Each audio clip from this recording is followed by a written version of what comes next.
ഇന്ന് രാത്രി ദൈവവചനത്തിൽ നിന്ന് ചില കാര്യങ്ങൾ നമുക്ക് ചിന്തിക്കാം. അതിനടിസ്ഥാനമായിട്ട് വായിച്ചത് യോഹന്നാന്റെ സുവിശേഷം 11:25 ഒരിക്കൽ കൂടി വായിച്ച് സഹായിച്ചാട്ടെ.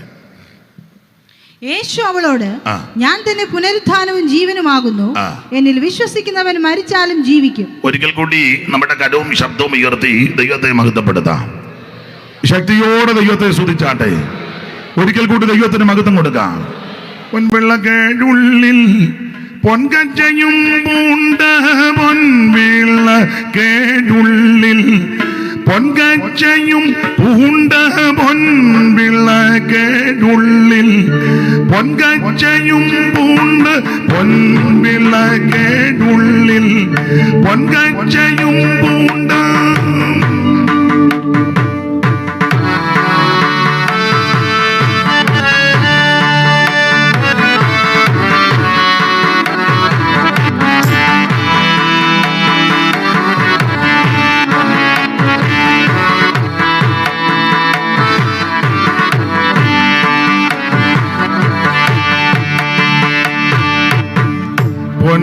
പൊൻവിളക്കേഴുള്ളിൽ പൊൻകച്ചയും പൂണ്ട വെള്ളത്തല മൂടി വെള്ളയ പഞ്ഞി പോൽ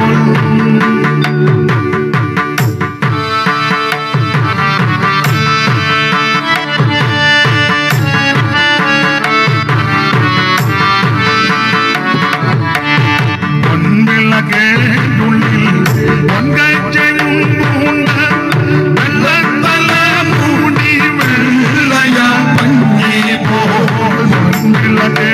ുള്ളിൽ പൊൻകച്ചയും പൂണ്ട വെള്ളത്തല മൂടി വെള്ളയ പഞ്ഞി പോ വെള്ളത്തുല പന്നി കാച്ചി പഴുപ്പിച്ച വെള്ളക്കുതിര പോലുന്ന പുരുഷനെ കണ്ടേ ഉത്തമ പുരുഷനെ കണ്ടേ പുരുഷനെ കണ്ടേ ഉത്തമ പുരുഷനെ കണ്ടേ.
വന്ന പുരുഷനെ കണ്ടേ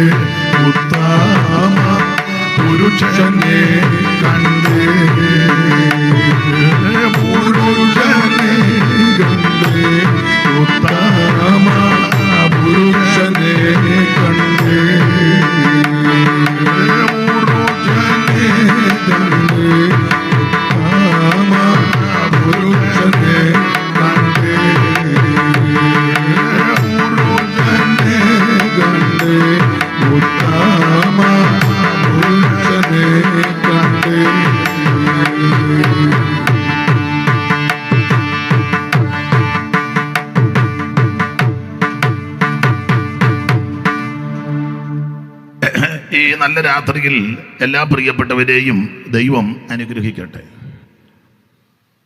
ഈ വട്ടം കണ്ടമാനം അടിക്കുന്നുണ്ട്, കണ്ണ് ഇച്ചിരി ഒന്ന് കുറയ്ക്കുകയാണെങ്കിൽ നല്ലതായിരുന്നു. അല്ലേ വിലയാൻ പറഞ്ഞ പോലെ കണ്ണടച്ചിരിക്കുന്ന പുരുഷൻ പൊടിക്ക്. എല്ലാ പ്രിയപ്പെട്ടവരെയും ദൈവം അനുഗ്രഹിക്കട്ടെ. കഴിഞ്ഞ രാത്രിയിലും അതിൻ്റെ തലേ രാത്രിയിലും ശ്രേഷ്ഠരായ ദൈവഭൃത്യന്മാർ അനുഗ്രഹിക്കപ്പെട്ട വചനം ഇവിടെ അറിയിച്ചു. സാക്ഷ്യത്തിൽ നിന്നും വചനത്തിൽ നിന്നും ജീവിതാനുഭവത്തിൽ നിന്നൊക്കെ വളരെ ഭംഗിയായിട്ട് സുവിശേഷം അറിയിച്ചു.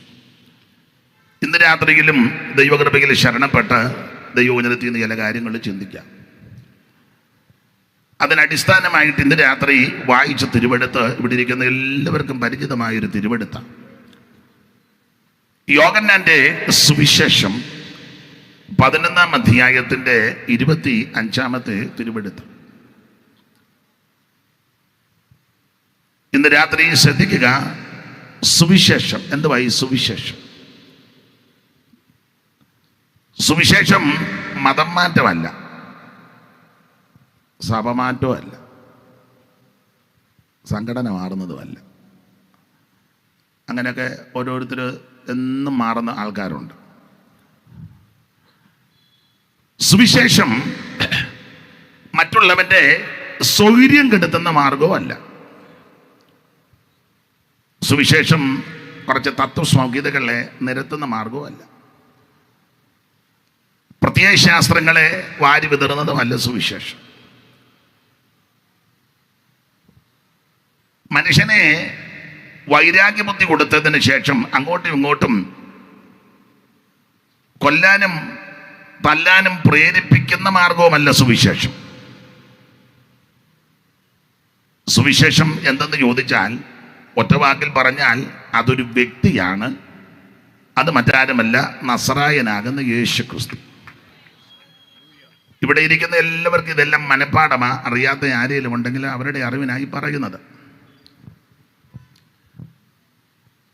ഞാൻ ഈ പറയുന്ന കാര്യമെല്ലാം വേദപുസ്തകത്തിലെ ആയതുകൊണ്ട് വേദപുസ്തകം വായിച്ച് നോക്കും. ഇല്ലെങ്കിൽ നമ്മുടെ ഇടയിലും ചിലർ അല്ലാത്തവരും പറയും അയാളെല്ലാം വായി വരുന്ന വിളിച്ച് പറഞ്ഞു വെച്ച് പോയെന്ന്. അപ്പം അതുകൊണ്ട് ഇത് വായിക്കുന്നതാ ഉചിതം. വായിക്കാൻ ചുമതലപ്പെടുത്തിയവർ നന്നായിട്ട് വായിക്കുന്നുണ്ടല്ലോ. എന്താണ് സുവിശേഷം? യേശു ക്രിസ്തു. വായിക്കാം. തിമോത്തിയോസിൻ്റെ 2-ാം ലേഖനം 2-ാം അധ്യായത്തിൻ്റെ 8. ഇതെല്ലാം മനഃപ്പാഠമാ, എങ്കിലും ഒന്ന് വായിക്കണം. വായിച്ചോ മോളെ. 2-ാം ലേഖനം 2-ന്റെ 8. അമ്മ എടുത്തു തരുന്ന അങ്ങോട്ട് വായിക്കും. ദാവീദിന്റെ സന്തതിയായി ജനിച്ചു മരിച്ചിട്ട് ഉയർത്തെഴുന്നേറ്റിരിക്കുന്ന യേശു ക്രിസ്തുവിനെ ഓർത്തുകൊള്ളുക, അതാകുന്നു എന്റെ സുവിശേഷം. അപ്പോൾ ദാവീദിന്റെ സന്തതിയായി ജനിച്ച് മരിച്ചിട്ട് തീർന്നില്ല, ഉയർത്തെഴുന്നേറ്റു. ജനിച്ച് മരിച്ചിട്ട് ശുഭം അങ്ങനല്ല എഴുതിയേക്കുന്നത്. അങ്ങനെയൊക്കെ ഒത്തിരി പേരെ പറ്റി എഴുതിയിട്ടുണ്ട്. ജനിച്ചു മരിച്ചു ശുഭം. ഇവിടെ ജനിച്ച് മരിച്ചിട്ട് അടുത്ത പദം എന്നാ? ഉയർത്തെഴുന്നേറ്റു. ആ ഉയർത്തെഴുന്നേറ്റിരിക്കുന്ന യേശുക്രിസ്തുവിനെ ഓർത്തുകൊള്ളുക, അതാകുന്നു എന്റെ സുവിശേഷം. ഒന്നുകൂടെ വിശദീകരിച്ച് പറഞ്ഞാൽ എന്താ ഈ സുവിശേഷം? സുവിശേഷം യേശുക്രിസ്തുവാ. നല്ല വാർത്ത, സദ്വർത്തമാനം, ഗുഡ് ന്യൂസ് എന്നൊക്കെ നമ്മൾ പറയുമല്ലോ. നല്ല വാർത്തയാ. അതൊന്നുകൂടെ വിശദീകരിച്ചാൽ എങ്ങനെയായി വാർത്ത? കൊരിന്ത്യർക്ക് എഴുതിയ 1-ാം ലേഖനം 15-ാം അധ്യായത്തിന്റെ 3 മുതൽ അതുകൂടെ ചേർത്ത് ചിന്തിക്കുന്ന നല്ലതാ. ക്രിസ്തു നമ്മുടെ പാപങ്ങൾക്ക് വേണ്ടി തിരുവെഴുത്തുകളിൽ പ്രകാരം മരിച്ചു, അടക്കപ്പെട്ടു. തിരുവെഴുത്തുകളിൽ പ്രകാരം 3-ാം നാൾ ഉയർത്തെഴുന്നേറ്റ്. അതാണ് സുവിശേഷം. ഒന്നുകൂടെ തെളിച്ച് പറഞ്ഞാൽ, ശരിക്കൊന്നുകൂടെ വിശദീകരിച്ച് പറഞ്ഞാൽ, യേശുക്രിസ്തുവിന്റെ ജനനം, യേശുക്രിസ്തുവിന്റെ മരണം, യേശുക്രിസ്തുവിന്റെ ഉയർപ്പ്, അതാ സുവിശേഷം. യേശുക്രിസ്തു ജനിച്ചു, യേശുക്രിസ്തു മരിച്ചു, യേശുക്രിസ്തു ഉയർത്തു. ഇത് നല്ല വാർത്തയാ. ജനനം നല്ല വാർത്തയാ, പക്ഷെ മരണം എങ്ങനെയാ നല്ല വാർത്തയാകുന്നേ? യോ ഇന്നയാള് മരിച്ചു, നല്ല വാർത്തയാ, അതെല്ലാം രാവിലെ കേട്ടല്ലോ. മരണം ഒരു നല്ല വാർത്തയാണെന്ന് തോന്നുന്നില്ല. എൻ്റെ വല്യമ്മച്ചി ഇന്നലെ മരിച്ചു, നല്ല വാർത്തയായിട്ട് എനിക്ക് തോന്നുന്നില്ല. നിങ്ങൾക്ക് തോന്നുമായിരിക്കും. തള്ള പോയത് നല്ലതാ, 107 എന്നോട് ഇന്നൊരാൾ പറഞ്ഞു, ഒത്തിരി കഷ്ടപ്പെടാതെ പോയതാ. അപ്പോൾ മരണം ഒരു നല്ല വാർത്തയല്ല. ഇന്നടുത്ത് ഇന്നൊരു മരിച്ചു, അതിൽ നല്ല വാർത്തയാ കേട്ടോ. അല്ല, ഒരു വ്യക്തി മരിക്കുമ്പോൾ ആ വ്യക്തിയോട് ബന്ധപ്പെട്ട് നിൽക്കുന്ന ആരുമായിക്കോട്ടെ, പ്രായം വിഷയമല്ല, പണവും വിഷയമല്ല. പണമുണ്ടോ പണമില്ലയോ, പിടിപ്പുണ്ടോ പിടിപ്പില്ലയോ, അതൊക്കെ വേറെ വിഷയം. പക്ഷേ ഒരു വ്യക്തി മരിക്കുമ്പോൾ ആ വ്യക്തിയോട് ബന്ധപ്പെട്ട് നിൽക്കുന്നവർക്ക് അഗാധമായ ദുഃഖമാണ്. എന്നാൽ യേശുക്രിസ്തുവിന്റെ മരണം ഒരു നല്ല വാർത്തയാണ്. ദൈവത്തിന് മഹത്വം, നല്ല വാർത്തയാണ്. 1-2 കാര്യം പറയാം നല്ല വാർത്തയാകാൻ കാരണം. അവിടെ എഴുതിയിട്ടുണ്ട് യേശുക്രിസ്തു എന്തിനാ മരിച്ചത്. ഒന്നുകൂടെ വായിച്ചേ മോളെ. പേരെന്നാ വായിക്കുന്നാടെ? വായിര. ക്രിസ്തു നമ്മുടെ പാപങ്ങൾക്ക് വേണ്ടി തിരുവെഴുത്തുകളിൻ പ്രകാരം മരിച്ചു. അതിനാ മരിച്ച. അതായത് നല്ല വാർത്ത. മനുഷ്യന്റെ പാപത്തിന് പരിഹാരം വരുത്തുവാനാ യേശു മരിച്ചത്. ഒരു വ്യത്യാസവുമില്ല, എല്ലാവരും പാപം ചെയ്തെന്ന. അത് അയ്മേനിയെന്നോ തിരുമേനിയെന്നോ പണ്ഡിതനെന്നോ പാപനെന്നോ കുചേലനെന്നോ കുബേരനെന്നോ അവൻ നിറവുള്ളവനെന്നോ നിറം കുറഞ്ഞവനെന്നോ കുടുംബക്കാരനെന്നോ കുടുംബത്തിൽ ഇതൊന്നും വിഷയമല്ല. സകല എണ്ണവും പാപം ചെയ്തെന്ന. ഒരു വ്യത്യാസവുമില്ല, എല്ലാവരും പാപം ചെയ്തു. ആ പാപികളെ രക്ഷിപ്പാൻ, ആ പാപത്തിന് പരിഹാരം വരുത്തുവാൻ, പാപത്തിൽ നിന്ന് രക്ഷിക്കുവാനാണ് യേശു മരിച്ചത്. അതുകൊണ്ടാണ് ഇത് നല്ല വാർത്ത. ഞാൻ ഒരു കാര്യം കൂടെ പറയാം, നിങ്ങൾക്ക് അറിവുള്ളതാ. ഇവിടെ അനേക മഹാന്മാര് വന്ന് മരിച്ചിട്ടുണ്ട്.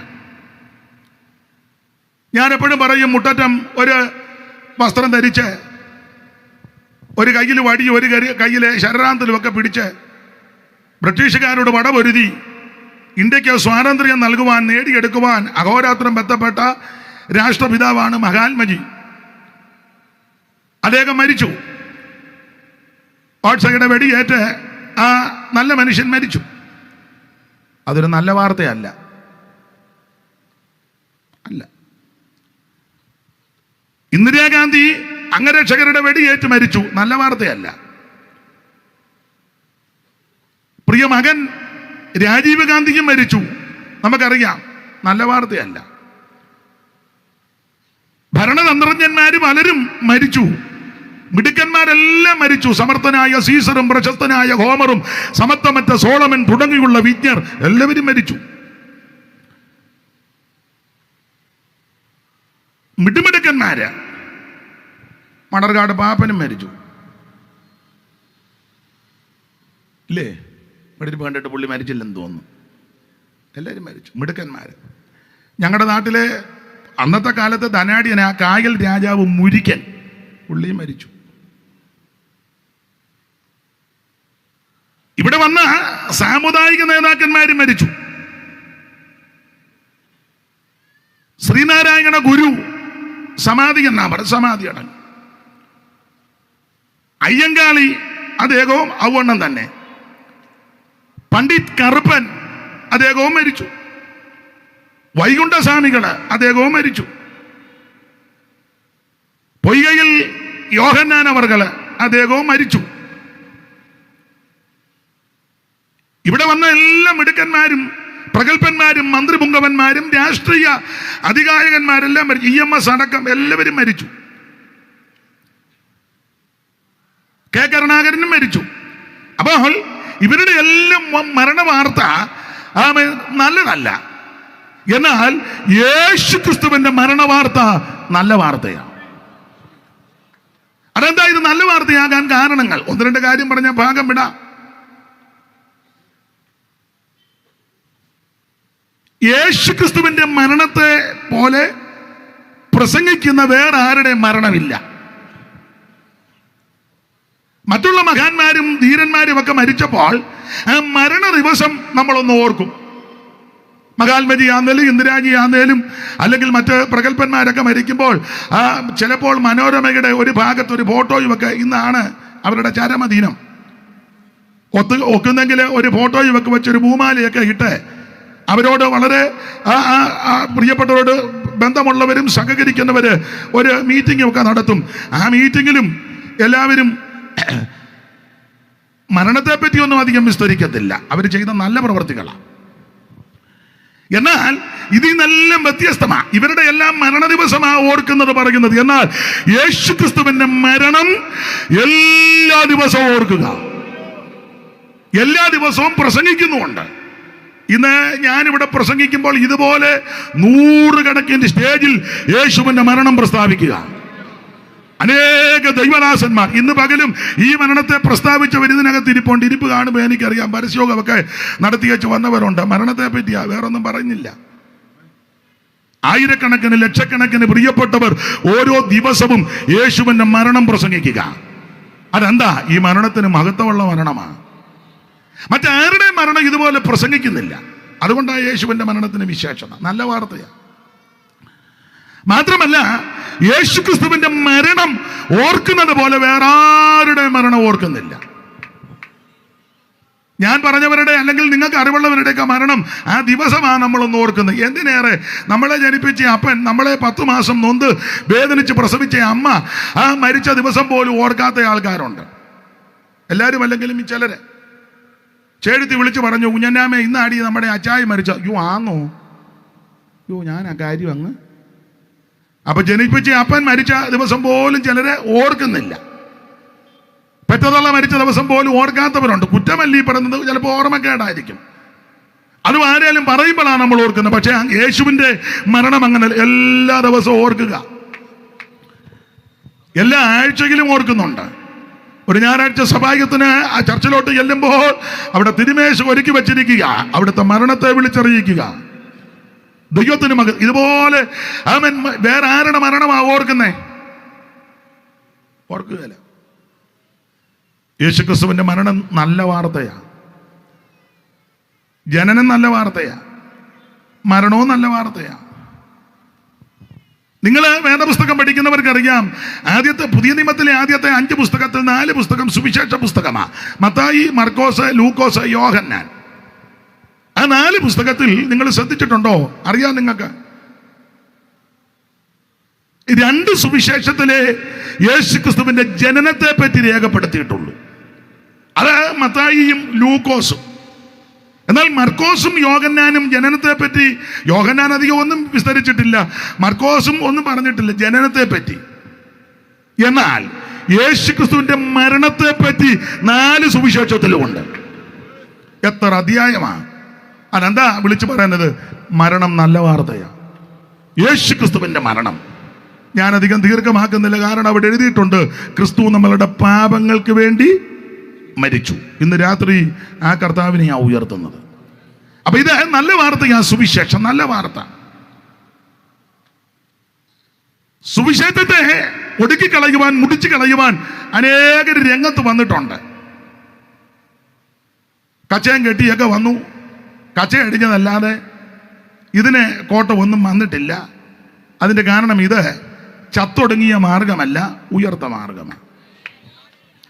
അതിനെ ഇങ്ങനൊന്നും അല്ല അല്ലേലിയ എന്നും പറഞ്ഞിട്ട് പിന്നെ ഇത്രയും ഒപ്പിച്ചു തന്നല്ലോ, വലിയ കാര്യം. ഇനിയിപ്പോൾ ഇത് കേട്ടോണ്ട് ഇളകുമൊന്നും വേണ്ട, ഇങ്ങനെ ഇരുന്നാൽ മതി.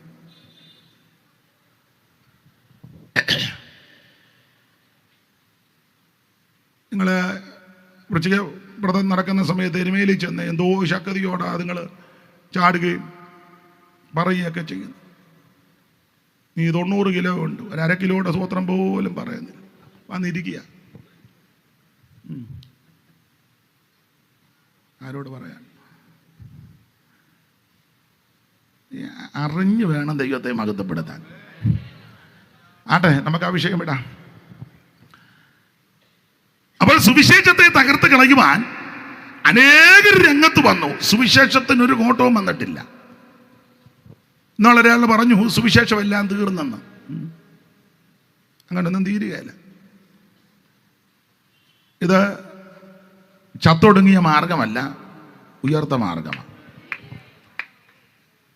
ഇത് നല്ല വാർത്തയാണ്, സുവിശേഷം, നല്ല വാർത്ത. ഈ സുവിശേഷം വന്നതുകൊണ്ട് എന്തെല്ലാം ഗുണമുണ്ടായി.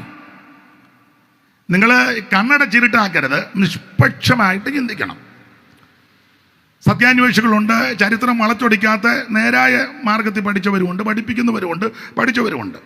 അവരോട് ചോദിക്കണം. വളച്ചൊടിക്കാരൊത്തിരി ഉണ്ട്.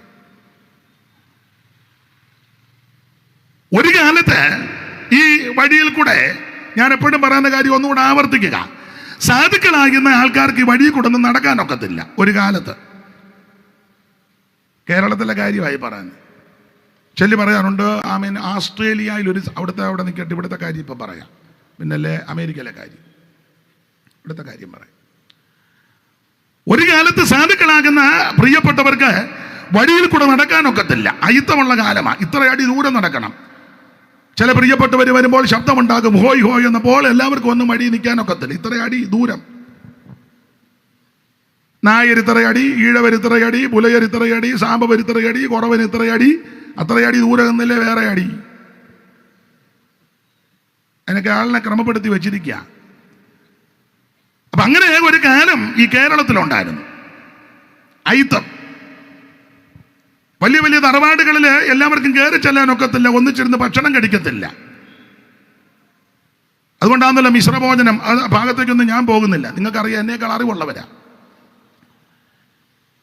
ഈഴവ സമുദായത്തിലെ പ്രഗത്ഭനായ ഒരാളായിരുന്നു സരസകവി മൂലൂര് പത്മനാഭ പണിക്കര്, എലവന്തിട്ട.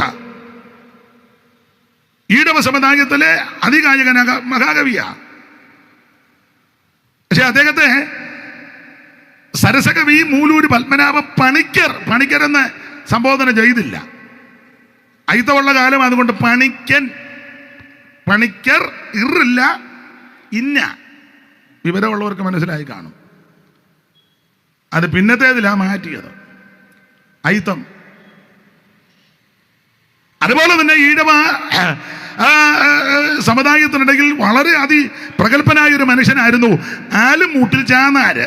പള്ളിപ്പാട്, ഹരിപ്പാട്, മുട്ടം, ആലുംമൂട്ടിൽ ചാന്നാർ. അപ്പോൾ അദ്ദേഹത്തിന് അന്നത്തെ കാലത്ത് കാറുണ്ടായിരുന്നു. അന്നത്തെ കാലത്ത്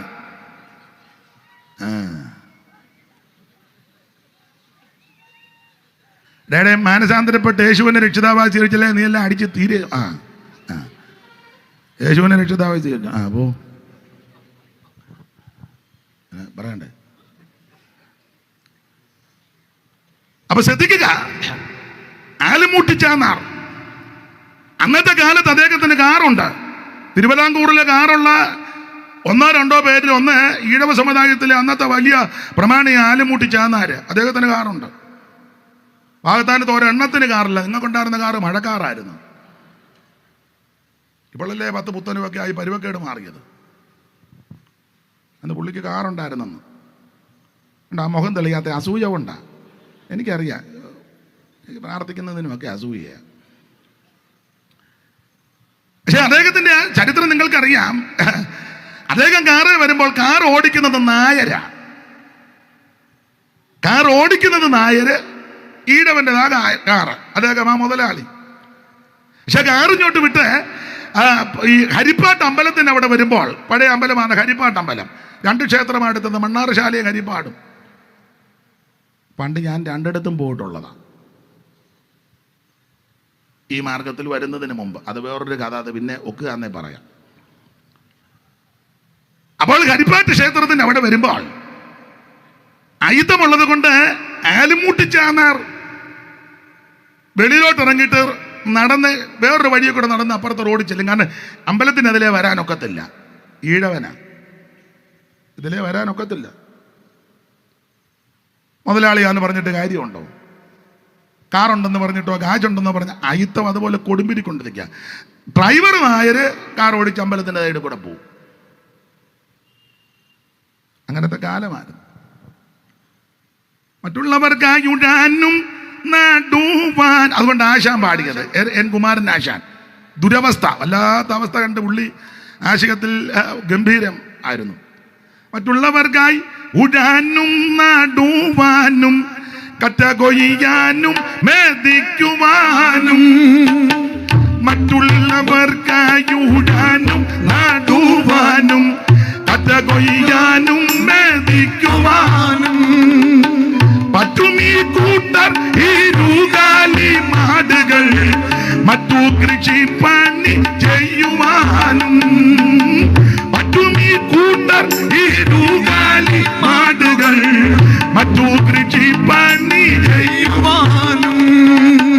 തൊട്ടുകൂടാത്തവർ തീണ്ടിക്കൂടാത്തവർ ദൃഷ്ടിയിൽ പെട്ടാലും ദോഷമുള്ളോർ.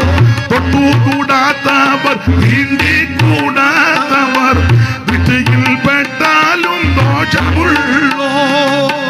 കെട്ടില്ലാത്തോർ തമ്മിൽ ഉണ്ണാത്തോരിങ്ങനെ, കെട്ടില്ലാത്തോർ തമ്മിൽ ഉണ്ണാത്തോരിങ്ങനെ ഒട്ടല്ലതോ ജാതി കോമരങ്ങൾ. അപ്പോൾ ജാതി കോമരങ്ങൾ കലിതുള്ളിയേറി ഉറഞ്ഞ കാലം, അയിത്തമുള്ള കാലം. പട്ടിക്കും പന്നിക്കും സകല മൃഗത്തിനും പരിപാടിയെ കൂടെ നടക്കാൻ മനുഷ്യന് നടക്കാൻ മേല. അമ്മമാർക്ക് മാറു മറയ്ക്കാൻ ഒക്കത്തില്ല. അവയവത്തിന് കരം കൊടുക്കേണ്ട കാലം. ഒരമ്മയ്ക്ക് അവയവത്തിന് കരം കൊടുക്കാൻ നിർഭാഗ്യമില്ലാതെ വന്നപ്പോൾ അമ്മ അവയവം ചെത്തി ചേമ്പലക്കകത്ത് കൊടുത്ത് ആണ്ട കൊണ്ടുപോകാൻ പറഞ്ഞു. നിങ്ങൾക്ക് ചിരി വരും, അതൊക്കെ നടന്ന സംഭവമാണ്. ആ സ്ഥലത്തിന് ഇപ്പോഴും ആ അവയവത്തിന്റെ പേരില അറിയപ്പെടുന്നത്.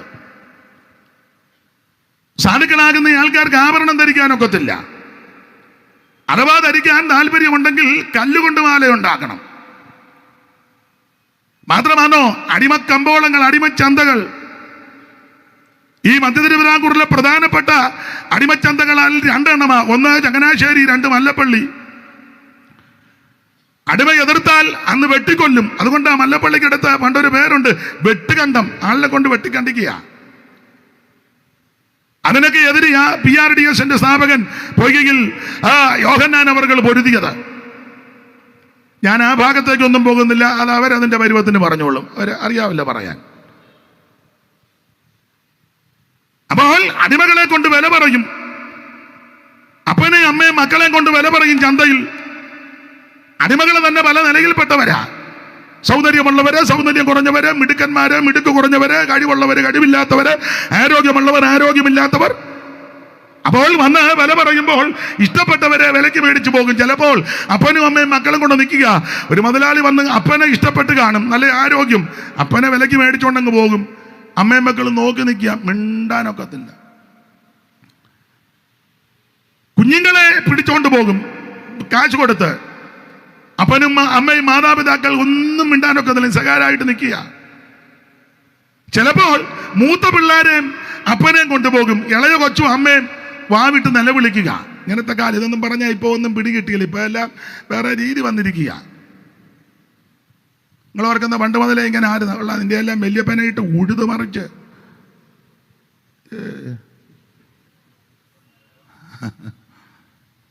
ഞാനേ ഇങ്ങനെ എന്നെ തുറച്ചു നോക്കുന്നത്. ഞാൻ ഇങ്ങനെ പോയാൽ, ഒത്തിരി ചരിത്രത്തിലോട്ട് പോയാൽ പെന്തിക്കോസുകാർ പറയും, ഓ ദൈവോചനം ഒന്നും പറഞ്ഞില്ലെന്ന്. ഇപ്പൊ തന്നെ മുഖമെല്ലാം വല്ലാതാകുന്നു. അതുകൊണ്ട് ഞാനങ്ങ് അടങ്ങുക.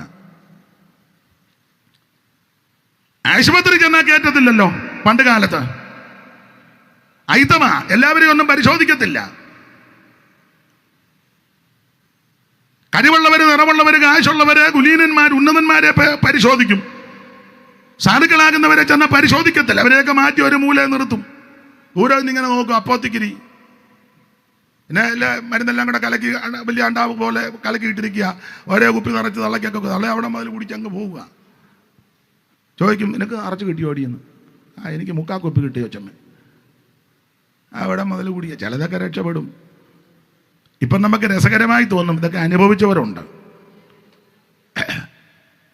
ഇവരുടെ പേരിൽ വരുന്ന മരുന്നും കാശുമൊക്കെ മറച്ചു വയ്ക്കുന്ന വിദ്വാൻമാർ അന്നുകൊണ്ട്, അത് ഇന്നുകൊണ്ടല്ലോ.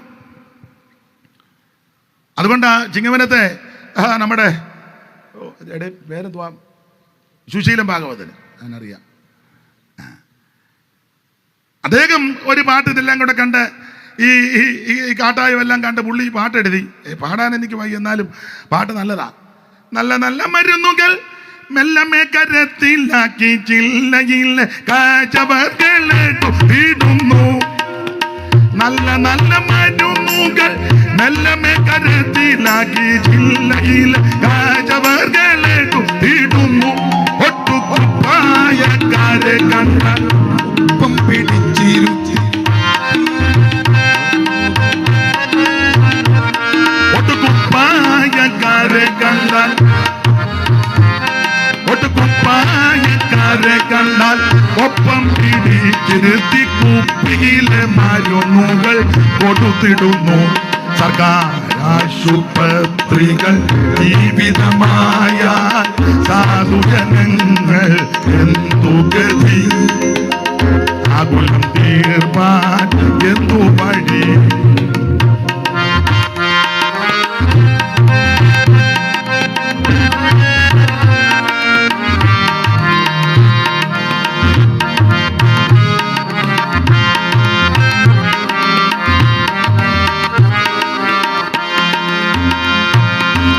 നല്ല നല്ല മരുന്നുകൾ മെല്ലമേ കരത്തിലാക്കി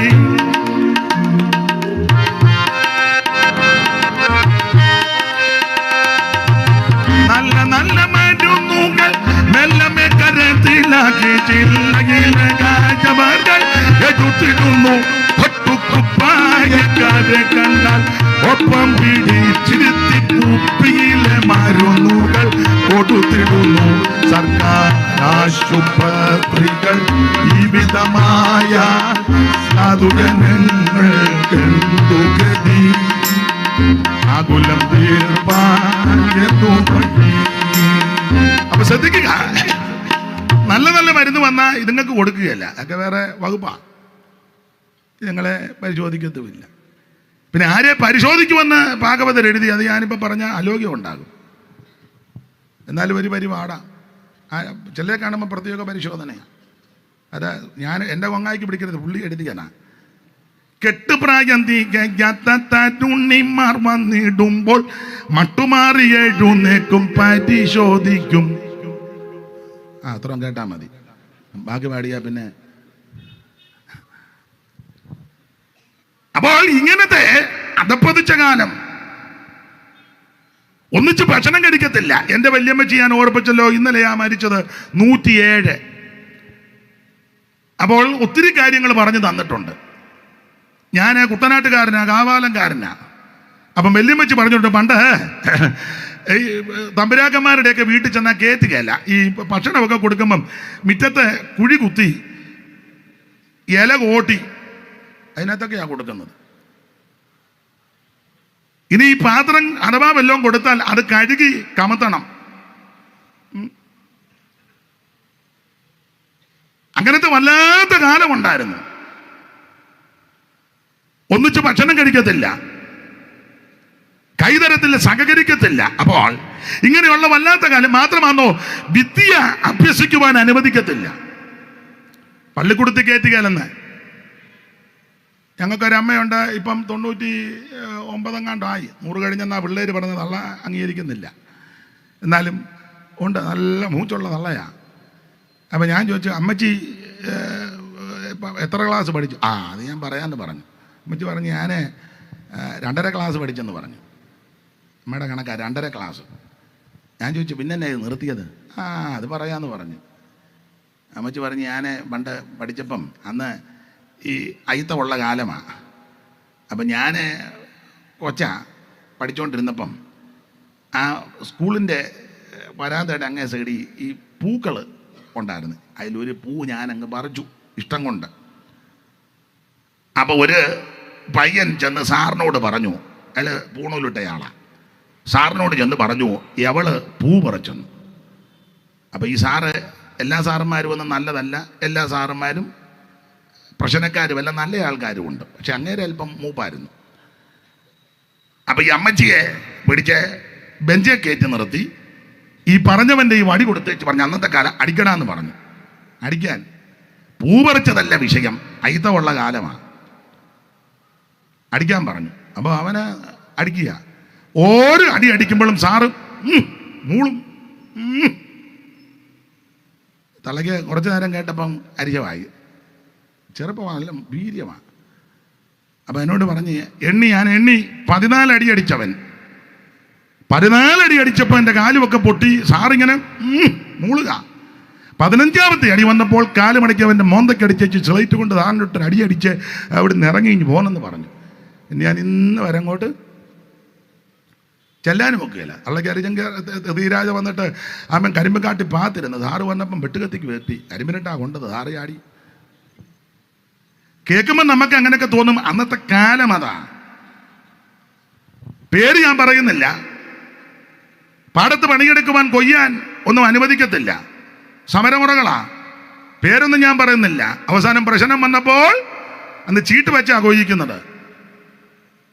അമ്മ എന്നോട് പറഞ്ഞു, ഞാൻ എൻ്റെ കൂട്ടുകാരി ഒരു സഹോദരി ഉണ്ടായിരുന്നു ഗൗരി, ഞങ്ങളിറങ്ങി കൊയ്തെന്ന് പറഞ്ഞു. കൊയ്തപ്പം പ്രശ്നമായി. അവസാനം ഞാൻ പ്രശ്നമായെല്ലാം വിവരിക്കാൻ നേരമില്ല. അവൻ്റെ പുറകെ ഓടി അരിവാളുമായിട്ട്. അന്നേരം വേറൊരാൾ വാള് തന്ന്. അന്നത്തെ കാലമാ. പുറകെ ഓടി. അവൻ ഓടിച്ചെന്ന് അവൻ പാലത്തിൽ നിന്ന് താഴോട്ട് ചാടി. അവനെ കിട്ടാൻ ഞാൻ പാലത്തിൻ്റെ കൈവരിയെല്ലാം വെട്ടിയേച്ചാ പോകുന്നെന്ന്. കേൾക്കുമ്പോൾ നമുക്ക് രസകരമായി തോന്നും. അന്ന് തീച്ചൂളക്കകത്തൂടാ പോകുന്നത്. എന്താ ഇതിൻ്റെ എല്ലാം പിൻപിലുള്ള ചേതോവികാരം? എന്താ വിഷയമെന്നാ? അവൻ പള്ളിക്കൂടത്ത് കയറ്റുകയല്ല. പഞ്ചമി എന്ന പെൺകുട്ടിയെ പള്ളിക്കൂടത്ത് കയറ്റി പള്ളിക്കൂടത്തിന് തീ വെച്ചു. വെങ്ങാനൂര് സമാന സംഭവം പുല്ലാട്ടുണ്ടായി. ടി തേവൻ എന്ന് പറയുന്ന ആ ചെറുപ്പക്കാരനെ പള്ളിക്കൂടത്തിലിരുത്തി. അന്ന് പള്ളിക്കൂടത്തിന് തീ വെച്ചു. പിന്നെ ആ പയ്യനെ സരസകവി മൂലൂര് പത്മനാഭ പണിക്കരും ഒക്കെ ചേർത്ത് പഠിപ്പിച്ചു. അദ്ദേഹം പിന്നെ പ്രസിദ്ധനായി ടി തേവൻ എന്നറിയപ്പെട്ട കേശവശാസ്ത്രി. ആ ചരിത്രത്തിലോട്ടൊന്നും പോകുന്നില്ല. അപ്പൊ ഇങ്ങനെയുള്ള വല്ലാത്ത ഒരു കാലവും നാളുകളുമായിരുന്നു. അപ്പൊ ചുരുക്കി പറഞ്ഞാൽ ഇതിനെല്ലാം മാറ്റം വന്നതും വരുത്തിയതും മാറ്റം വരാൻ ഇടയാക്കിയത് സുവിശേഷം വന്നതുകൊണ്ടാണ്. ആണെന്ന് സുവിശേഷം വന്നതാ. എന്തിനാണ് ഞാൻ ഒരു ചെറിയ അനുഭവം എപ്പോഴും പറയുന്നതാ, ഒന്നുകൂടെ പറഞ്ഞേക്കാം. ഇത് അങ്ങനെ പറയണമല്ലോ. വേണ്ടേ? ഇപ്പൊ ഞാൻ വെള്ളത്തുണി ഉടുത്തോണ്ടാണ് നിൽക്കുന്നത്. ഇതുപോലെ വെള്ളത്തുണി എൻ്റെ വല്യപ്പൻ്റെ അപ്പൻ ഉടുക്കാനൊക്കത്തില്ലായിരുന്നു. ഒക്കത്തില്ല. ഇതുപോലെ വെള്ളത്തുണി എടുത്തോണ്ട് ഈ നെടുകൈതിലെ നടക്കാനൊന്നും അനുവദിക്കത്തില്ല. അഥവാ അങ്ങനെ വെള്ളത്തുണി ഉടുക്കണമെങ്കിൽ ചെളിവാരിത്തേക്കോ കരിവാരിത്തേച്ചു വേണം. ഉടുക്കാൻ അനുവദിക്കത്തില്ല. എന്നാൽ ഇന്ന് അതിനെല്ലാം യോഗ്യമായി വസ്ത്രം ധരിക്കുവാൻ കണ്ടോ എത്ര എണ്ണമാ നല്ല യോഗ്യമായിട്ടിരിക്കുന്നത്. ഇതിനെല്ലാം ഇടയാക്കിയത് ഈ സുവിശേഷം വന്നതുകൊണ്ടാണ്. അതുകൊണ്ട് അതിൻ്റെ എല്ലാം കേട് തീർത്ത് ഞാനും ഇഷ്ടം പോലെ വെള്ളത്തുണിയായിട്ട് അങ്ങ് നടക്കുക. ഈടൊരു തള്ള ചോദിച്ചു, എന്തിനാ ഇത്? ഞാൻ പറഞ്ഞു, ഇനിയും ഉണ്ടെന്ന് പറഞ്ഞു. ഇനിയുണ്ട്, ഇനിയും വരുത്തുക. അല്ല, ഒരു കാലത്ത് ഇത് ഒക്കത്തില്ലായിരുന്നു. നിങ്ങളോട് ഞാനൊരു കാര്യം പറഞ്ഞാൽ നിങ്ങൾ എല്ലാവരും ഒന്നും യോജിക്കുകയല്ല. നിങ്ങൾ കണ്ടിട്ടില്ലയോ പൊയ്കയിലോട്ട് തീർത്ഥാടനം പോകുന്ന വെള്ളത്തുണി എടുത്തോണ്ട്? അതിൻ്റെ കാര്യമൊക്കെ ഉണ്ട്. അതിന് കാര്യമുണ്ടെന്ന്. ഒരു കാലത്ത് വെള്ളവസ്ത്രം ധരിക്കാനോ വഴികൾ നടക്കാനോ പള്ളിക്കൂടത്തിൽ പോകാനൊന്നും അനുവദിക്കത്തില്ല. ഇതിനെല്ലാം മാറ്റം വരുത്തിയത് സുവിശേഷം വന്നതുകൊണ്ടാണ്. സുവിശേഷം എവിടൊക്കെ വന്നിട്ടുണ്ടോ അവിടെല്ലാം അനുഗ്രഹം ഉണ്ടായിട്ടുണ്ട്. സുവിശേഷം എവിടൊക്കെ ഉയർത്തിയിട്ടുണ്ടോ അവിടെല്ലാം വിടുതലുണ്ടായിട്ടുണ്ട്. സുവിശേഷം ആര് ഏറ്റെടുത്തിട്ടുണ്ടോ അവർക്കെല്ലാം രക്ഷയാണ്. സുവിശേഷം ഏത് ഭവനത്തിൽ വന്നോ ആ ഭവനത്തിന്റെ സ്ഥിതിക്ക് മാറ്റമുണ്ട്. സുവിശേഷം ഏത് ദേശത്ത് വന്നു ദേശത്തിന്റെ മുഖച്ഛായ മാറി. നരമോചികളെ നരസ്നേഹികളാം ഉത്തമ സോദരരാകൂ. നരഭോജികളെ നരസ്നേഹികളാം ഉത്തമ സോദരരാകൂ. വിമല മനോഹര സുവിശേഷം മംഗള ജയ ജയ സന്ദേശം. വിമല മനോഹര സുവിശേഷം മംഗള ജയ ജയ സന്ദേശം. എങ്ങും പുകഴ്ത്തുമി സുവിശേഷം മംഗള ജയ ജയ സന്ദേശം. എങ്ങും പുകഴ്ത്തുമി സുവിശേഷം മംഗള ജയ ജയ സന്ദേശം. ഓ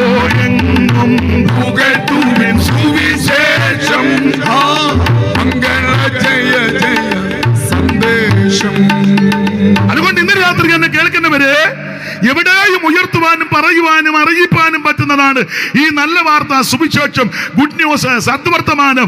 യേശുക്രിസ്തു നമുക്ക് വേണ്ടി ജനിച്ചു, യേശുക്രിസ്തു നമുക്ക് വേണ്ടി മരിച്ചു, യേശുക്രിസ്തു നമുക്ക് വേണ്ടി ഉയർത്തെഴുന്നേറ്റു. ഇതാണ് നല്ല വാർത്ത. എന്താ സുവിശേഷത്തിന്റെ വിശേഷത? ഒത്തിരി ഉണ്ട്, അതെല്ലാം പറഞ്ഞാൽ എടുത്ത വാക്യത്തിലോട്ട് വരാനൊക്കത്തില്ല. സുവിശേഷത്തിന്റെ ഒരു വിശേഷത റോമാലേഖന 1-ാം അധ്യായത്തിൽ നമ്മൾ വായിക്കുന്നത്, സുവിശേഷത്തെ കുറിച്ച് എനിക്ക് ലജ്ജയില്ല, വിശ്വസിക്കുന്ന ഏവനും, ആദ്യ യഹൂദനും, പിന്നെ വായിച്ചേ, ആ വാക്യം 23 വായിച്ചേ.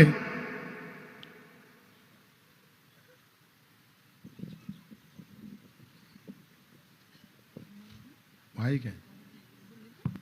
സുവിശേഷത്തെ കുറിച്ച് എനിക്ക് ലജ്ജയില്ല, വിശ്വസിക്കുന്ന ഏവനും ആദ്യം യഹൂദനും പിന്നെ യവനനും അത് രക്ഷയ്ക്കായി ദൈവശക്തിയാകുന്നു. സുവിശേഷത്തിന്റെ വിശേഷത ഇത് രക്ഷയ്ക്കായിട്ടുള്ള ദൈവശക്തിയാ എന്ന് പറഞ്ഞാൽ സുവിശേഷം നിന്നെ രക്ഷിക്കും. മറ്റൊരു തലനും രക്ഷയില്ല.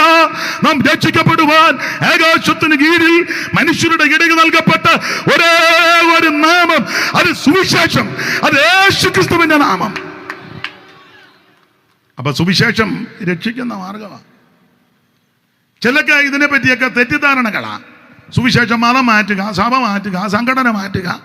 അല്ലല്ല, സുവിശേഷം രക്ഷിക്കുന്ന മാർഗമാണ്. എല്ലാ ഭാഗവും വിവരിക്കുന്നില്ല. 2 സുവിശേഷത്തിന്റെ വിശേഷത. എഫേസ്യ ലേഖനം 6-ാം അധ്യായത്തിന്റെ 15 വായിച്ചു. ഇതെല്ലാം അറിവുള്ള വാക്യമാ വായിപ്പിക്കുന്നത്. ഇതൊക്കെ ഇതിനകത്ത് ഉണ്ടെന്ന് അറിയിക്കാനാ.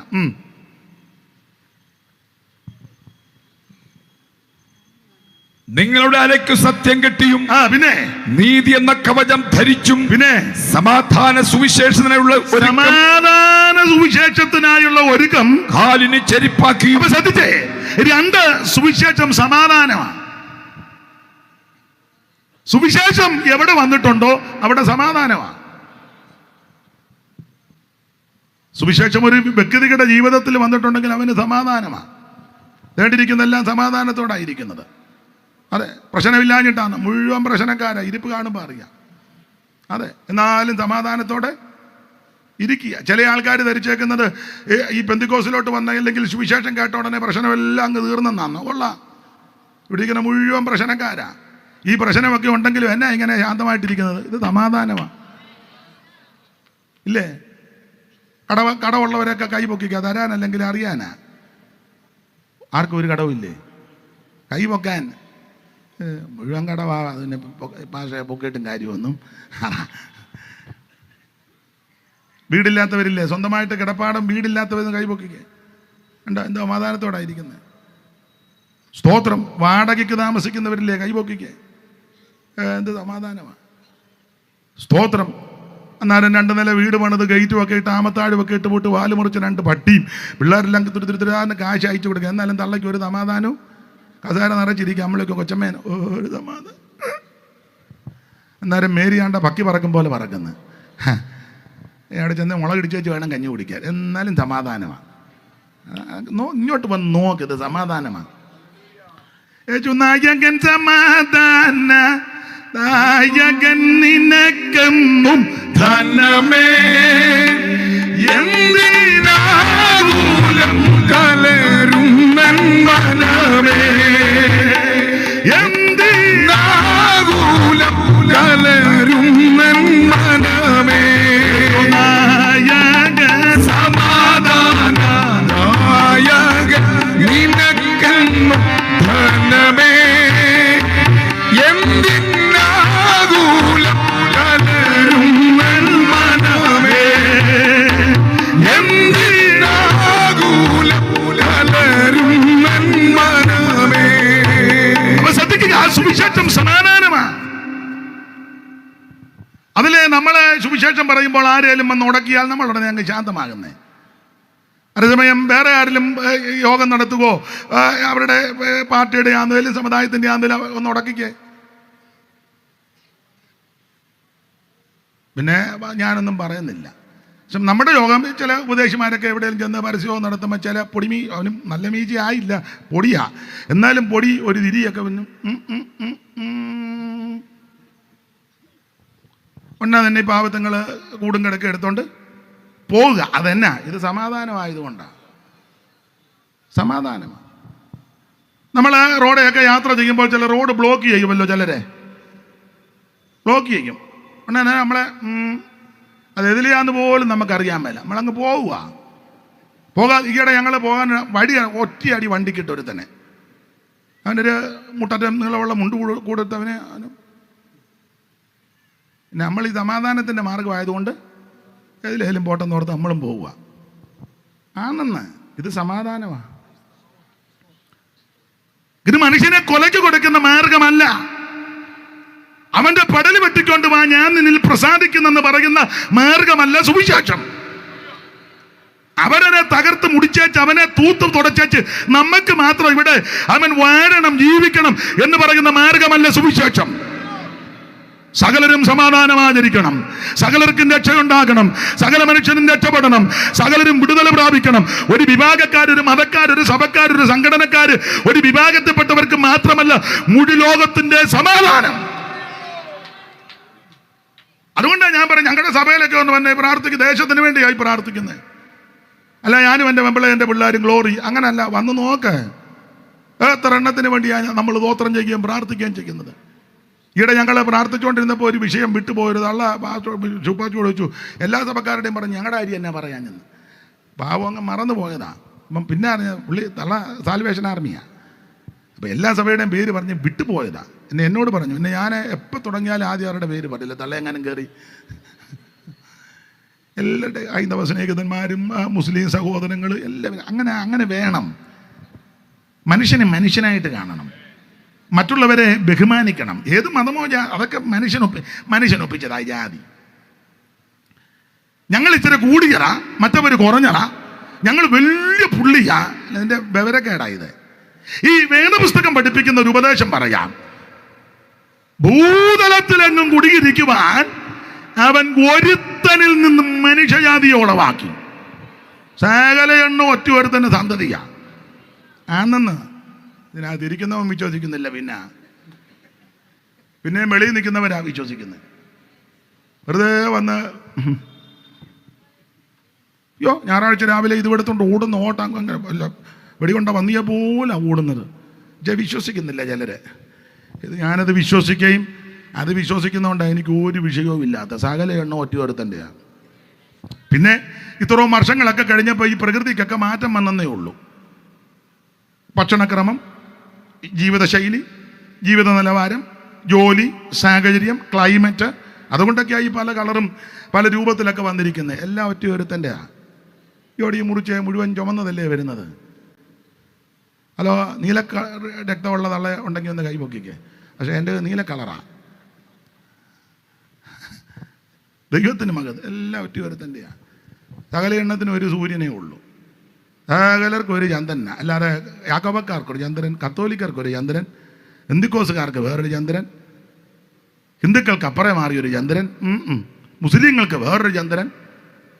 എല്ലാവർക്കും ഒറ്റ ചന്ദ്രനേ ഉള്ളൂ, ഒരു സൂര്യനേ ഉള്ളൂ, ഒരു ദൈവമേ ഉള്ളൂ. അറിവും പരിജ്ഞാനവും ശ്രീനാരായണ ഗുരുവിനുണ്ടായിരുന്നു. അതുകൊണ്ട് അദ്ദേഹം വളരെ നല്ല മനുഷ്യനാണ്. ഒരു ജാതി ഒരു മതം. യാക്കോബിന്റെ ലേഖനത്തിൽ അങ്ങനെ ദൈവം ഒരുവനല്ലോ.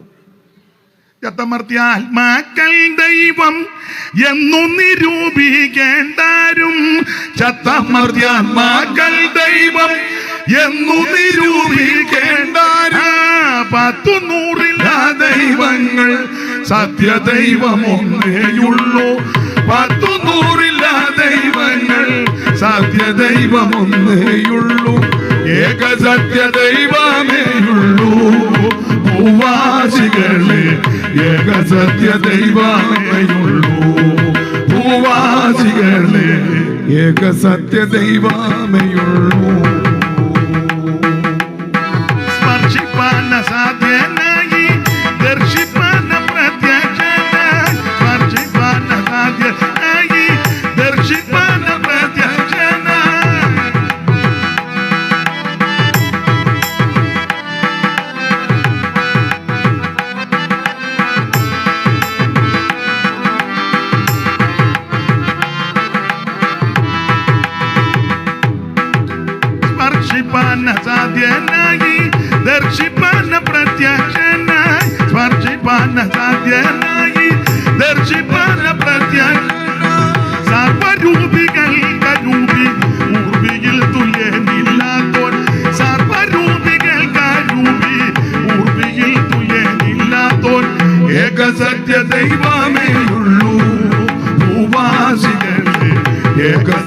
ദൈവമേ ഉള്ളൂ, ഭൂവാസികളെ ഏക സത്യ ദൈവമേ ഉള്ളൂ.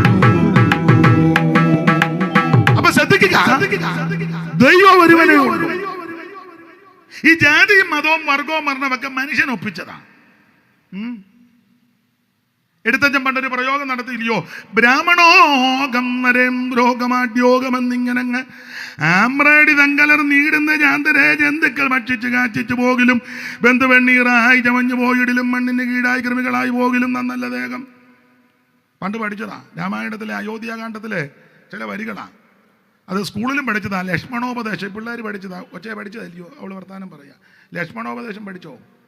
ഓ, പഠിച്ചില്ലേ മോളെ? ഇല്ലേ? ആരും പഠിച്ചില്ലേ? മോള് പഠിച്ചില്ലയോ? അപ്പോൾ ശ്രീരാമൻ ലക്ഷ്മണൻ ഉപദേശം കൊടുക്കുക. വനവാസത്തിന് പോകുമ്പോൾ അല്പം പ്രശ്നമുണ്ടായി. അപ്പൊ അതിന് പരിഹാരമായിട്ട് പറയാം, കോപിക്കരുത്, ശാന്തനാകും, സൗമ്യനാകും. നല്ല വരികളാ. വത്സാ സൗമിത്രേ കുമാര, നീ കേൾക്കണം മത്സരാദ്യം പെടും എന്നോട് വാക്കുകൾ.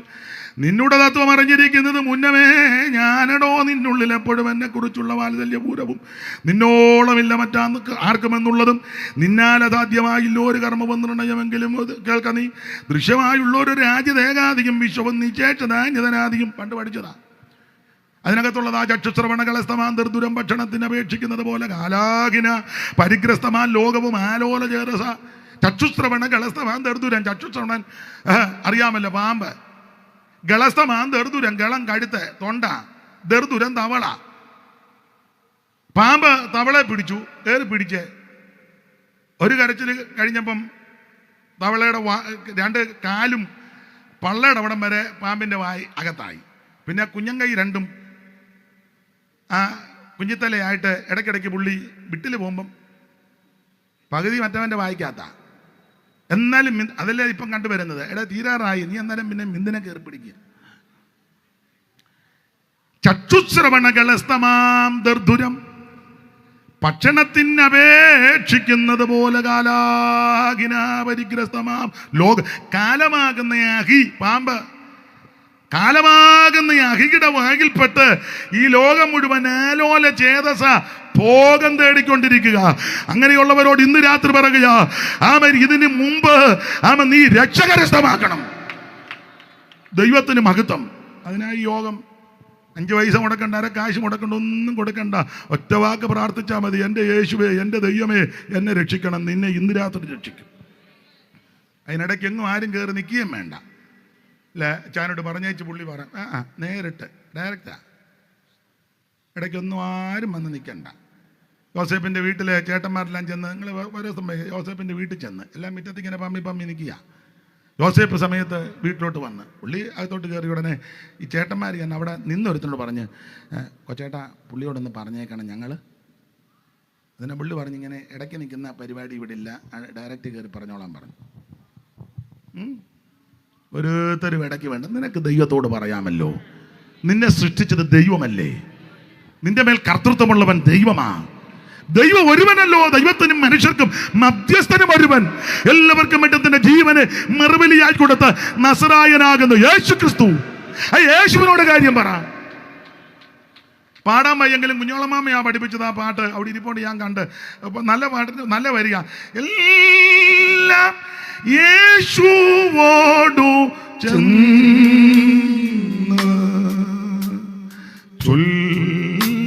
ചൊല്ലിടുമ്പോൾ താൻ കേൾക്കും. ചേർന്ന് പാടറിയാവുന്നവർ. എല്ലാം യേശുവോടു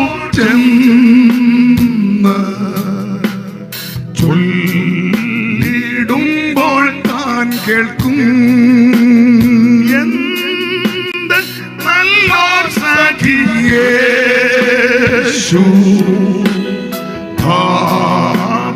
ദുഃഖം വഹിക്കും. എല്ലാം യേശുവോടു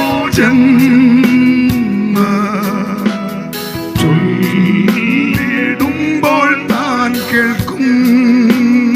ഇന്ന് രാത്രി എല്ലാ കാര്യവും നിന്റെ കർത്താവിനോട് പറ. കർത്താവ് നിന്നെ രക്ഷിക്കും. ആട്ടെ, ഞാനിങ്ങനെ പറഞ്ഞാൽ ധാരാളം കാര്യം പറഞ്ഞു പോകും. എടുത്ത വാക്യത്തോട് കൂറ് പുലർത്താൻ ചിലപ്പോൾ കഴിഞ്ഞില്ലെന്ന് വരും. അതുകൊണ്ട് കമ്പിവാചകം പോലെ ചില കാര്യം പറയാം. സമയം എന്തുവായി? 9:15. എപ്പോഴാണ് നിർത്തണ്ടേ?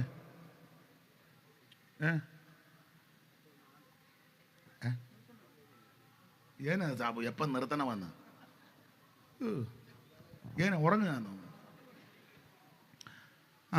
ആട്ടെ, നോക്കാം. പണ്ടൊരു തള്ള പറഞ്ഞ പോലെ ചിങ്ങം വരെ പോട്ടെന്ന് പറഞ്ഞ പോലെ. അപ്പൊ ഇന്ന് രാത്രി ആ സുവിശേഷ പുസ്തകം, യോഹന്നാന്റെ സുവിശേഷത്തെ പറ്റി ഓർപ്പിച്ചല്ലോ.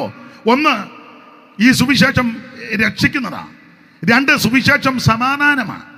3, സുവിശേഷം മരണം നീക്കി ജയം തരുന്നതാണ്. തിമോത്തിയോസിന്റെ 2-ാം ലേഖനം 1-ാം അധ്യായത്തിന്റെ 10-ാം വാക്യമാണെന്ന് തോന്നുന്നു. മോളെ ഒന്ന് വായിച്ചങ്ങ് വിട്ടേര്, അതിനെ നേരെ ഉള്ളു. തിമോത്തിയോസിന്റെ 2-ാം ലേഖനം 1:10 പെട്ടെന്ന് വായിച്ചു.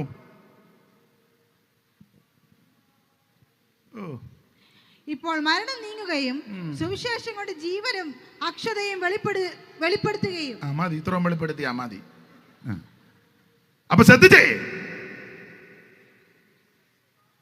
മരണം നീങ്ങുകയും ജീവൻ വെളിപ്പെടുത്തുന്നത് ആ സുവിശേഷം എന്ന് പറഞ്ഞാൽ നിത്യമരണത്തിൽ നിന്ന് നിന്നെ രക്ഷിക്കുന്ന മാർഗമാണ് സുവിശേഷം. എന്തുവാ നിത്യമരണം? തീപ്പൊയ്ക. ആ തീപ്പൊയ്ക 2-ാം മരണമാ. എന്തുവാ തീപ്പൊയ്ക? തീപ്പൊയ്ക എന്ന് പറഞ്ഞാൽ, പൊയ്ക എന്ന് പറഞ്ഞാൽ ചിലപ്പോൾ പിടികിട്ടും. തീപ്പൊയ്ക എന്നുള്ളതാ വിഷയം.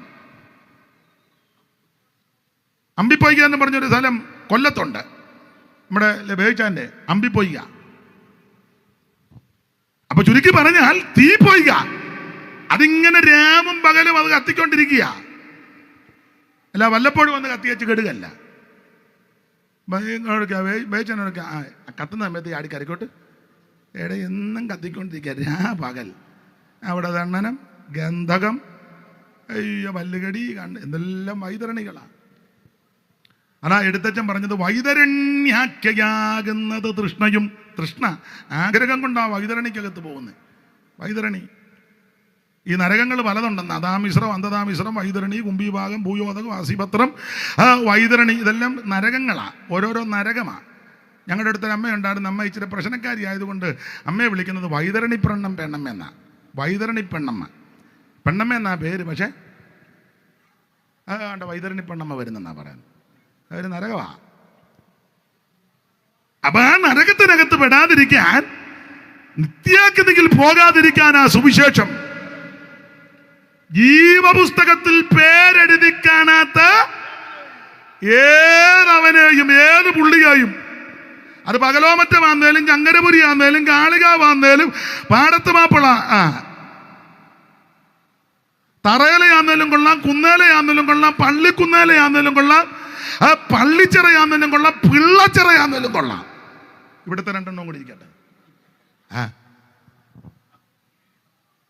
വാണികപ്പുരക്കലാന്നേലും കൊള്ളാം, കിഴക്കാവെട്ടിയാന്നേലും കൊള്ളാം, വെട്ടിയാന്നേലും കൊള്ളാം, ഏത് വലിയ പുള്ളിയാന്നേലും ജീവപുസ്തകത്തിൽ പേരെഴുതിയില്ലെങ്കിൽ തീപ്പൊയ്കക്കകത്ത് വീടും. ജീവപുസ്തകത്തിൽ പേരെഴുതാൻ ഒറ്റ മാർഗമേ ഉള്ളൂ, യേശു ക്രിസ്തുവിനെ രക്ഷിതാവായി സ്വീകരിക്കണം. ഇന്ന് രാത്രി ദൈവം നിനക്ക് അതിന് നല്ല അവസരം തരിക. 5 പൈസ മുടക്കണ്ട, കാശ് മുടക്കണ്ട, മൈൽ നടക്കണ്ട, ഭൗതിക വസ്തുക്കൾ ഒന്നും കൊടുക്കണ്ട. വെളുത്ത തുണി തന്നെ ഉടുത്തോണ്ട് വരണമെന്നില്ല, കറുത്തത് തന്നെ ഉടുക്കണമെന്ന് നിർബന്ധമില്ല, ചുമന്നത് തന്നെ ഉടുക്കണമെന്ന് നിർബന്ധമില്ല, മഞ്ഞ തന്നെ വേണമെന്ന് നിർബന്ധമില്ല, കാവി തന്നെ വേണമെന്ന് നിർബന്ധമില്ല. എന്തേലും വേണം. നിന്റെ സാഹചര്യം കൊണ്ടാ നിനക്ക് കറുത്തതോ വെളുത്തതോ ചുമപ്പോ മഞ്ഞോ അതൊക്കെ ആയിക്കോട്ടെ. പക്ഷേ ഇതൊന്നും ദൈവത്തിന് ആവശ്യമല്ല. ഒരു ഭൗതിക വസ്തുക്കളും കൊണ്ട് കൊടുക്കണ്ട. അരി കൊടുക്കണ്ട, തുണി കൊടുക്കണ്ട, മണി കൊടുക്കണ്ട, കിടി കൊടുക്കണ്ട, ഏത്തക്കൊല കൊടുക്കണ്ട, പൂവം വേണ്ട, പഴം വേണ്ട, കോഴി വേണ്ട, താറാവ് വേണ്ട, ഒന്നും വേണ്ട. ഈയിടെ ഞങ്ങൾ പോയപ്പോൾ ഒരുത്തൻ 2 കോഴിയായിട്ട് പോയി. ഞാൻ ചോദിച്ചങ്ങോട്ട്, ദൈവത്തിനാണ്. ദൈവത്തിനെന്ന് പറഞ്ഞാൽ ഇപ്പോൾ അവിടെ മുട്ടയ്ക്ക് ആവശ്യമുണ്ട്. എന്നതാടാ ചുമ്മാ പൊട്ടത്തരമെല്ലാം.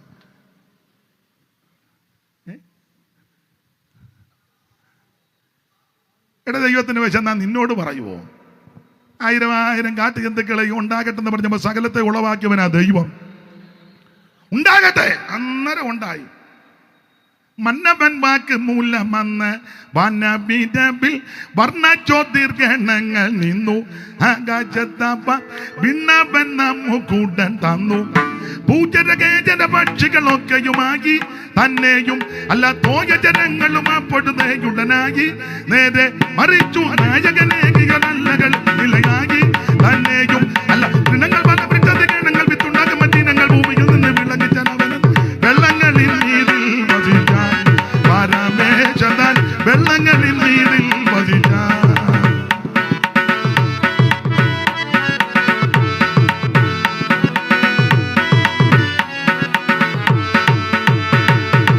വനങ്ങളപ്പം എന്താണ് മൃഗങ്ങൾ നാട്ടിലെ മൃഗഗണങ്ങൾ ഇവയുണ്ടായ തീരമാനം കൂടുതൽ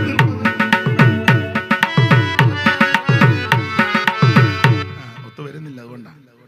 അപ്പൊ ശ്രദ്ധിച്ചേ, ദൈവത്തിന് ഇതൊന്നും വേണ്ട, ഒന്നും വേണ്ട. ദൈവത്തിന് നിന്നെ മതി. ഇന്ന് രാത്രി പറ, കർത്താവേ എൻ്റെ കയ്യിൽ ഒന്നും തരാനില്ല, പക്ഷെ ഇന്ന് രാത്രി എന്നെ അങ്ങ് തരിക. യേശു നിന്നെ രക്ഷിക്കും.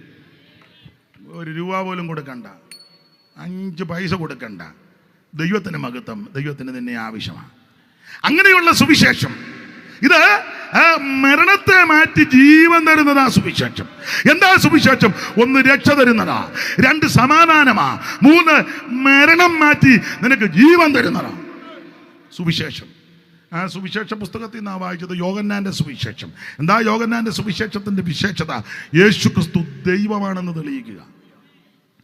യേശുക്രിസ്തു ഏകദൈവം, നിത്യദൈവം, സത്യദൈവം, സാക്ഷാൽ ദൈവം, ജീവനുള്ള ദൈവം അങ്ങോട്ട് തെളിയിക്കുക. ദൈവത്തിന് യേശുക്രിസ്തു ദൈവം അല്ലെന്ന് പറയുന്ന ആൾക്കാരോട് തർക്കിക്കാനൊന്നും ഇപ്പം നേരമില്ല. തർക്കിക്കാൻ വന്നാൽ എന്നെ കിട്ടുകയില്ല. പക്ഷെ ഒരു കാര്യം പറയുക, പൗലോസ് പറയുക, മഹാദൈവവും നമ്മുടെ രക്ഷിതാവുമായ യേശുക്രിസ്തു അവിടുന്ന് ദൈവമാണ്. ദൈവത്തിന് മഹത്വം. അപ്പോൾ യേശുക്രിസ്തുവിന്റെ ദൈവത്വമാണ് ഓരോ അധ്യായത്തിലും തെളിയിക്കുന്നത്. 1-ാം അധ്യായത്തിൽ ലോകത്തിന്റെ പാപത്തെ ചുമക്കുന്ന ദൈവകുഞ്ഞാട്. യോഹന്നാൻ 2 കാനാവിലെ കല്യാണ വീട്ടിൽ പച്ചവെള്ളത്തെ വീഞ്ഞാക്കിയ അത്ഭുതങ്ങളുടെ ദൈവം. 3-ാം അധ്യായത്തിൽ നിത്യജീവനെ കൊടുക്കുന്ന ദൈവം. 4-ാം അധ്യായത്തിൽ അവൻ ആത്മാവാകുന്ന ദൈവം. 5-ാം അധ്യായത്തിൽ സകല ദീനങ്ങളും വ്യാധികളും പൊറുപ്പിക്കുന്ന ദൈവം. 6-ാം അധ്യായത്തിൽ ജീവന്റെ അപ്പമായ ദൈവം. 7-ാം അധ്യായത്തിൽ ആത്മ നിറവിനെ കൊടുക്കുന്ന ദൈവം. 8-ാം അധ്യായത്തിൽ ലോകത്തിന്റെ വെളിച്ചമാകുന്ന ദൈവം. 9-ാം അധ്യായത്തിൽ പിറവിയിലെ കുരുടനെ സൗഖ്യമാക്കിയ ദൈവം. 10-ാം അധ്യായത്തിൽ നല്ല ഇടയനാകിയ ദൈവം. 11, 12 അധ്യായത്തിൽ ഇങ്ങനെ പറയാ, മരിച്ചവരെ ഉയർപ്പിക്കുന്ന ദൈവം. ഓടിച്ചവസാനിപ്പിക്കുക. യോഹന്നാന്റെ സുവിശേഷം 11, 12 അധ്യായം ചേർത്ത് പഠിച്ചാൽ കർത്താവ് സ്നേഹിച്ചൊരു ഭവനമാണ് ബെഥാനിയിലെ മാർത്തയുടെ, മറിയയുടെ, ലാസറിന്റെ ഭവനം. വളരെ അനുഗ്രഹിക്കപ്പെട്ടൊരു ഭവനം. ഇവിടെ ചിലരുടെ പേരുകളുണ്ട്, മാർത്ത, മറിയ, പിന്നെ ആങ്ങള ലാസർ. അപ്പനെ അമ്മയെ പറ്റി വലിയ പരാമർശമില്ല. അപ്പനെ പറ്റി ചിലർ പറയുന്നത് ഷിമോനാന്ന, ഷിമോൻ. അമ്മയെപ്പറ്റി ഒന്നും പറയുന്നില്ല. അത് നന്നായി, ഇല്ല പിന്നെ ആ തള്ളയും പിടിച്ച് പ്രശ്നമാക്കിയാനും. ദൈവത്തിന് നേരത്തെ അറിയാവുന്നതുകൊണ്ടാണ്. അപ്പൊ എന്തായാലും അനുഗ്രഹിക്കപ്പെട്ട ഒരു ഭവനമാണ് ബെഥാനിയിലെ ഭവനം, മാർത്തയുടെ, മറിയയുടെ ഭവനം. യേശു ഈ ഭവനത്തിൽ പലപ്പോഴും വരികയും വിശ്രമിക്കുകയും ഈ മാന്യ സഹോദരിമാര് യേശുവിനെ ശുശ്രൂഷിക്കുകയും ചെയ്യും. അല്ലാതെ യേശു മാർത്തയുള്ള വീടാ, ഞാൻ അങ്ങോട്ട് വരുന്നില്ല, മാർത്തയെ ഒഴിച്ചു തരിക എന്നെ ഞാൻ വരാം, അങ്ങനൊന്നുമില്ല. മാർത്തയുണ്ട്, മറിയുണ്ട്, ലാസറും ഉണ്ട്, എല്ലാവരും ഉണ്ട്. കർത്താവിന് ഇതൊക്കെയാണ് ഇഷ്ടം. അല്ല ഒറ്റപ്പൂരാടം കളിച്ചിരിക്കുന്ന ഇഷ്ടമല്ല. അങ്ങനെയൊക്കെ ഇരിക്കുന്ന ആൾക്കാരൊക്കെ നമ്മുടെ ഇടയിലുണ്ട്. ആരുമായിട്ടൊരു ബന്ധവും എന്നെ എങ്ങനെ ഇരിക്കുന്നു, വെറുതെ ഇരിക്കുക. എത്ര നാളായി? യേശുക്രിസ്തുവിന് തൻ്റെ ജനത്തിൻ്റെ നടുവിൽ വസിക്കാനാണ് ഇഷ്ടം. പുറപ്പാട് പുസ്തകം അങ്ങനെയാണല്ലോ, ഞാൻ അവരുടെ നടുവിൽ വസിക്കുവാൻ അവർ എനിക്കൊരു വിശുദ്ധ മന്ദിരം പണിയണം. നടുവിൽ അല്ല, കിഴക്കല്ല, പടിഞ്ഞാറുമല്ല. ചിലരോട് പ്രാർത്ഥിക്കാൻ ഉപയോഗിച്ചാൽ പ്രാർത്ഥിച്ചാട്ടെ. എടാ, നീ എങ്ങോട്ട് നോക്കിയാൽ എന്നാ, നീ കർത്താവിനെ നോക്ക. ശ്വാസത്തിൻ്റെ നായകനും പൂർത്തി വരുത്തുന്ന യേശുവിനെ ശ്രദ്ധിച്ച് നോക്ക. നിന്നെ രക്ഷിക്കും യേശു രക്ഷിക്കുമെന്ന്. അത് നമുക്ക് ഓടിച്ചു പോകാം. 10-ാം അധ്യായത്തിൽ നല്ല ഇടയനാ. അപ്പൊ ഈ 11-ാം അധ്യായത്തിൽ യേശു സ്നേഹിച്ച ഭവനം അധികം വിവരിക്കുന്നില്ല. ഈ ഭവനത്തിലെ സഹോദരൻ ലാസർ എന്തിനേറെ പലപ്പോഴും ഇവിടെ വന്ന് പാർക്കുകയും ശുശ്രൂഷകൾ അനുഭവിക്കുകയും ചെയ്തു. ഒരിക്കൽ ലാസറിന് ദീനമായി. യേശു ചെന്നില്ല. ദീനം മൂർച്ഛിച്ചു, പോയില്ല.